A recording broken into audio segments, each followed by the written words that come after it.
கடலில் கட்டப்பட்ட இந்தியாவின் முதல் கண்ணாடி இழை பாலத்தை கன்னியாகுமரியில் முதலமைச்சர் மு.க.ஸ்டாலின் திறந்து வைத்தார்.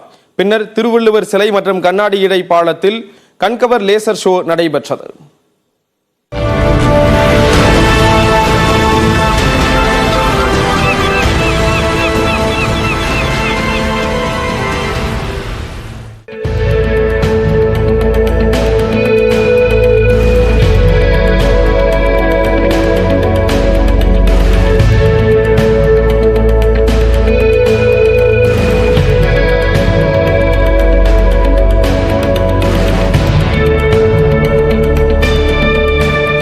கடல் சங்கமிக்கும் கன்னியாகுமரியில் கடலின் நடுவே பிரம்மாண்டமாக நிற்கும் 133 அடி திருவள்ளுவர் சிலை அமைக்கப்பட்டு 25 ஆண்டுகள் ஆவதையொட்டி வெள்ளி விழா கொண்டாடப்படுகிறது. இந்த கொண்டாட்டத்தை தொடங்கி வைக்க கன்னியாகுமரி சென்ற முதலமைச்சர் மு.க.ஸ்டாலின் மற்றும் அமைச்சர்கள் படகில் திருவள்ளுவர் சிலைக்கு சென்றடைந்தனர்.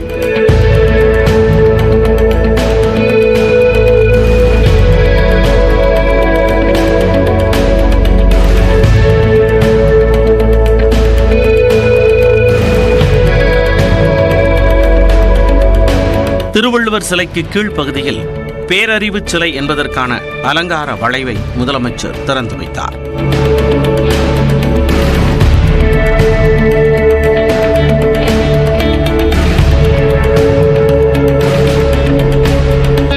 இதையடுத்து திருவள்ளுவர் சிலை மற்றும் விவேகானந்தர் பாறையை இணைக்கும் கண்ணாடி இழை பாலத்தை திறந்து வைத்து கண்ணாடி வழியாக கடலை முதலமைச்சர் ரசித்தார்.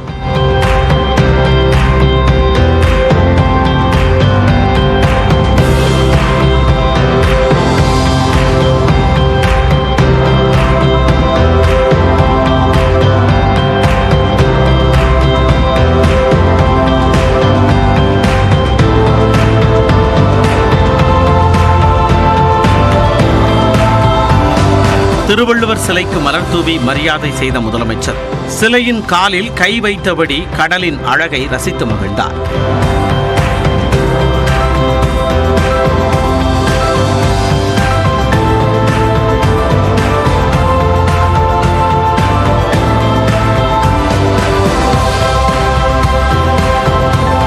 இதன் பின்னர் திருக்குறள் நெறிபரப்பும் 22 தகைமையாளர்களுக்கு தலா 25,000 ரூபாய் மற்றும் பாராட்டு சான்றிதழ்களை வழங்கிய முதலமைச்சர் சிலைக்கு கீழ் உள்ள மண்டபத்தில் பூம்புகார் கைவினைப் பொருட்கள் அங்காடியை திறந்து வைத்தார்.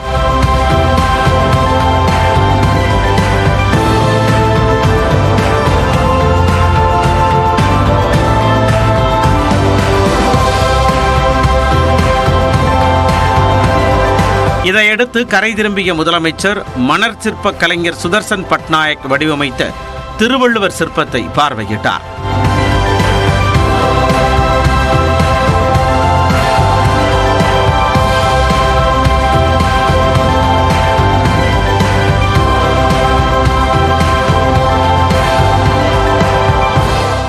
பின்னர் படகு குழாமில் இருந்து கண்கவர் லேசர் ஒளி காட்சியை தொடங்கி வைத்தார்.